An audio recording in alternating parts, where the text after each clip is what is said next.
I still remember the exact moment my heart cracked open, like glass shattering in slow motion. It was Christmas Eve, and my 9-year-old daughter stood under the twinkling lights, smiling too hard, waiting for an envelope that never came. You think family is supposed to feel like home.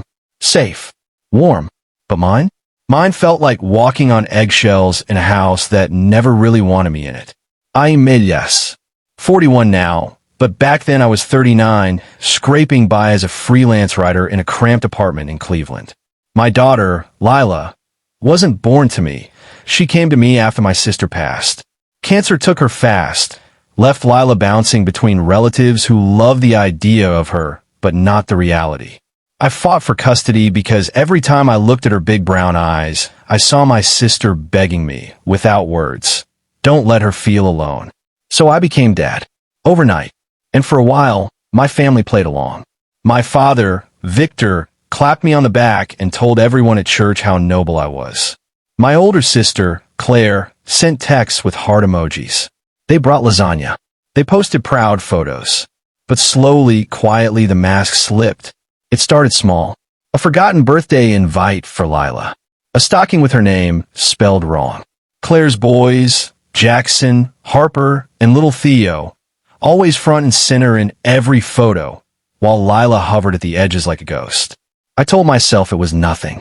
Kids are loud. Families are messy. I just needed to try harder. And God, did I try? Victor's car needed new tires, just until the pension check comes. Claire's fridge died. The boys need milk, Elias, please. The family cell plan got upgraded, and somehow my name was the only one on the bill.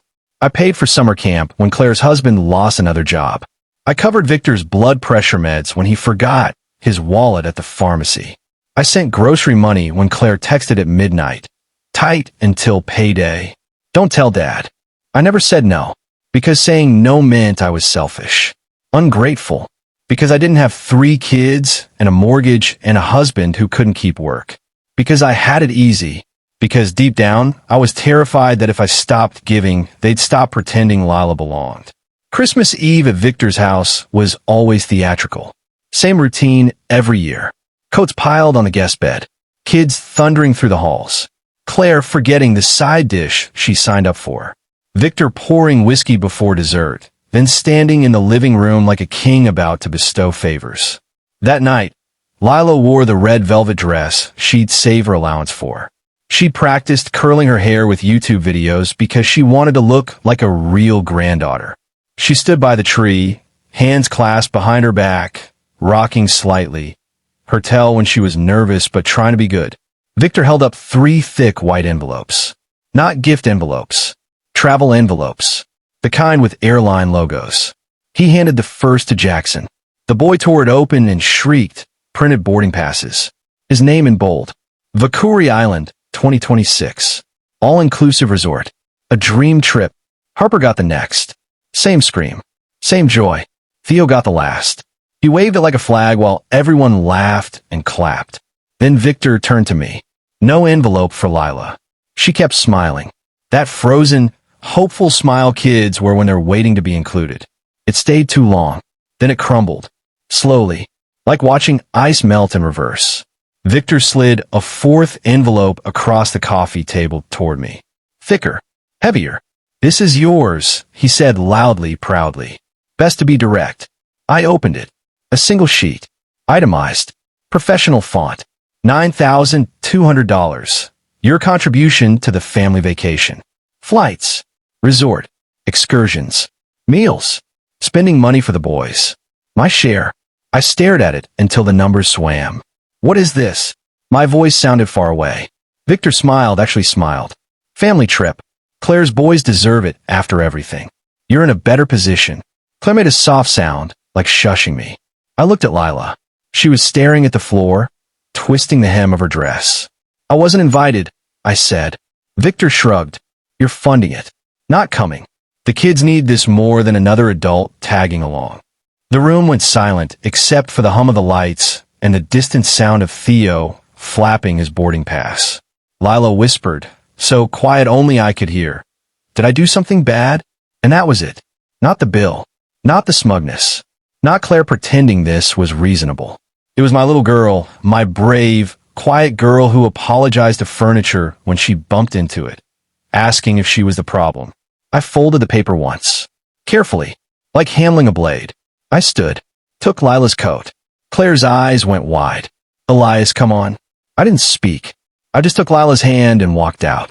In the car, she didn't cry. She just stared out the window, blinking fast. I drove with white knuckles, replaying every time I'd paid to keep the peace. Every time I'd swallowed the hurt so Lila wouldn't feel it. Because that's what I thought love was, absorbing the damage so she wouldn't have to. But that night, I realized I wasn't protecting her. I was teaching her that love means making yourself small so others can take up all the space. The next morning, while Lila watched cartoons in her reindeer pajamas, I sat at the kitchen table with that bill in front of me. $9,200. I didn't call Victor. I didn't text Claire. I opened my laptop and found a lawyer. Not for revenge. For surgery. Clean. Precise. Removal of the leeches I'd let attach years ago.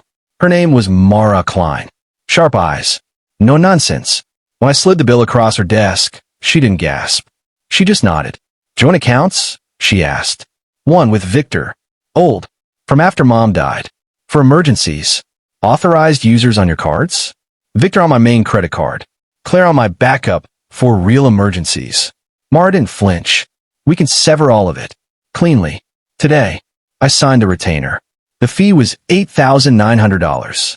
I laughed, short hollow. My father billed me $9,200 to fund a trip my daughter wasn't invited on, I told her. Now I'm spending almost the same to make sure he never can again. Mara didn't smile. She just said, good investment. That night, after Lila went to bed, I sat in the dark with my laptop glow lighting my face. I logged into the joint account with Victor. Balance, $400. Mostly from transfers I'd made over the years. I initiated closure. Called the bank. Spoke to a supervisor. Calm. Factual. Restricted withdrawals. Required dual approval. Then the cards. Remove authorized user. Victor Harlan. Confirm. Remove authorized user. Claire Harlan. Confirm. Turned off autopay on the family phone plan. Transferred Lila's line to my name only. Screenshot everything. When I closed the laptop, the Christmas tree was still blinking in the corner. But for the first time in years, I could breathe. The blowback started immediately. Victor, call me. We need to lock in the final payments. Claire, the boys are so excited. Don't ruin this. Victor again. Try to pay the resort deposit. Card declined. Fix it. I didn't reply. Then New Year's came and went. They still went on the trip. Stubborn. Proud. Convinced I'd cave at the last second. Claire posted cryptic quotes about gratitude and family. Victor told cousins I was going through something. Then 2 weeks later, my phone exploded. Claire, what did you do? Claire, we're at the airport. Claire, everything's declining. Then Victor calling. I answered. Fix it, he barked. No hello. Background noise, announcements, rolling bags, a kid crying. It's not my card anymore, I said. You can't just. I did. Silence. Then chaos. Claire, shouting in the background. Jackson whining. Airport staff voice. Sir, we need payment. Victor hissed. The kids are standing here. I looked across the kitchen. Lila was coloring a picture of a dolphin, tongue sticking out in concentration. Peaceful. Safe. Mine.